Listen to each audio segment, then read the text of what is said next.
Oui, on peut dire que l'Iran a contraint les États-Unis à stopper la guerre, non pas parce que les États-Unis avaient une volonté réelle de négocier, mais parce que les États-Unis voulaient prendre une petite bouffée d'oxygène pour pouvoir remobiliser leurs forces, revoir un peu sur le plan opérationnel leur stratégie et voir un peu comment est-ce qu'ils pouvaient se ravitailler dans leurs différents déploiements sur le terrain. C'est-à-dire qu'il fallait un peu de recul pour pouvoir reprendre un peu le contrôle de la situation sur le plan stratégique, sur le plan de l'opérationnalité. Donc c'est pour emboîter le pas de Pierre Claver-Cordeau qui pensait tout à l'heure qu'on est qu'au début de cette guerre-là.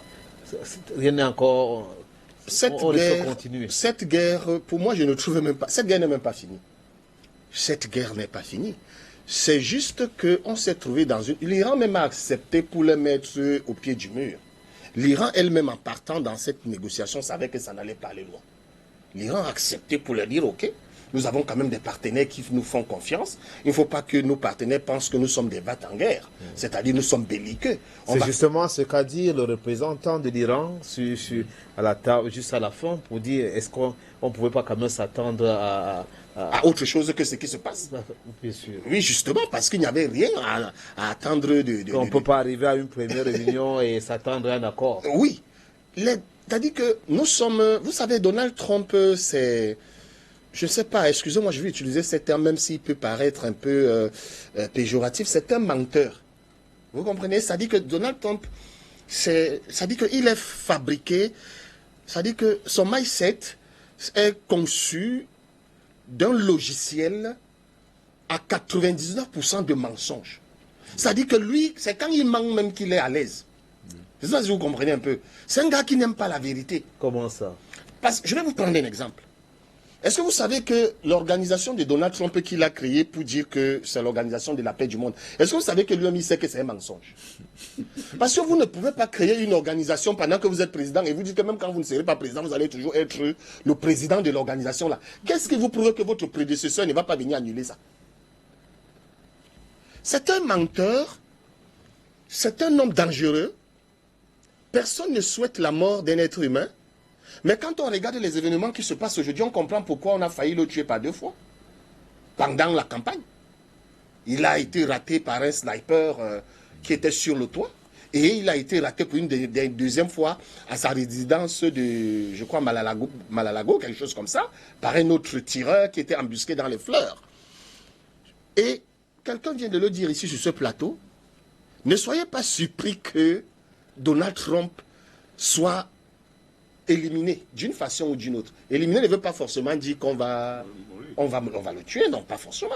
Éliminer veut dire qu'on peut même évoquer sur lui le 25e amendement de la Constitution américaine qui déclare qu'il est inapte à pouvoir diriger. Parce que quand vous accumulez des mensonges en mensonges, et des échecs. Des échecs en échecs, il a promis qu'ils avaient besoin seulement de décapiter la tête du régime iranien pour que tout soit fini. Et il est parti, il a dit que c'est 3 jours, on n'a pas besoin de plus.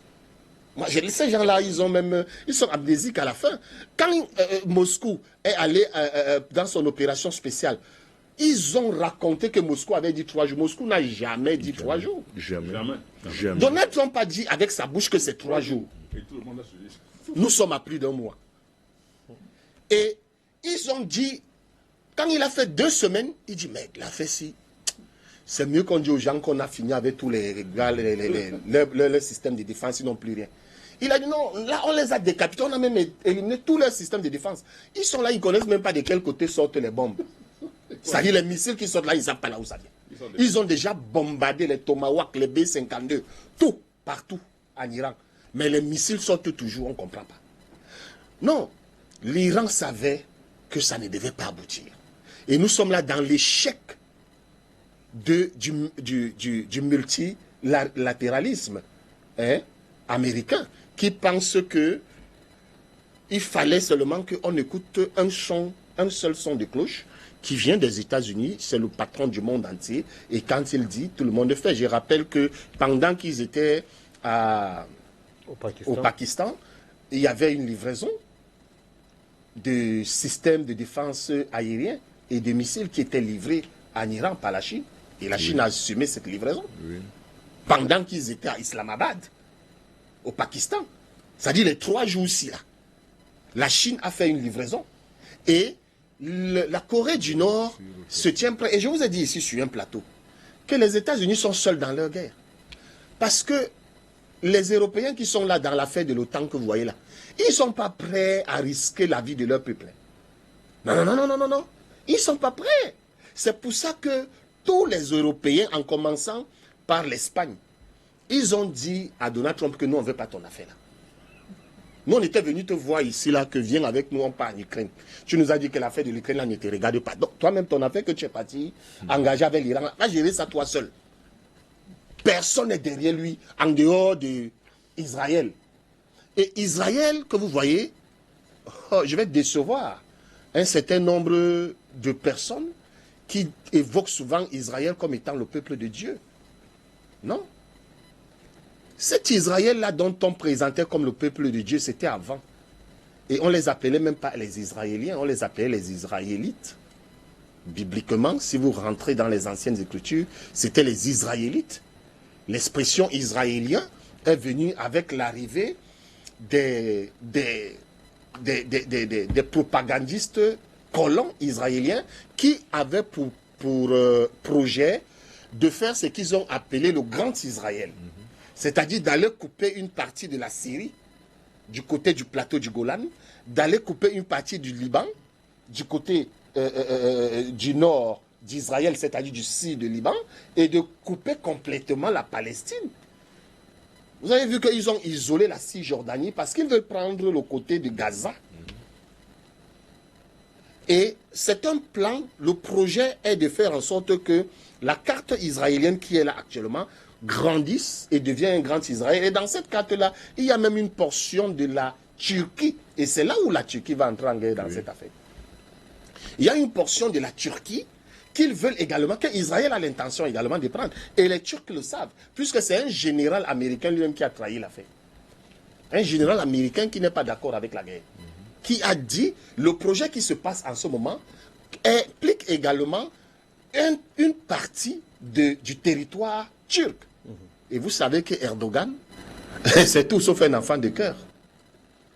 Erdogan, c'est tout sauf un enfant de cœur. Si vous jouez avec Erdogan, il va vous faire ça dur. Ce qui fait en sorte que Erdogan a encore posé là où il est là, c'est l'OTAN. C'est-à-dire qu'il respecte ses accords avec l'OTAN.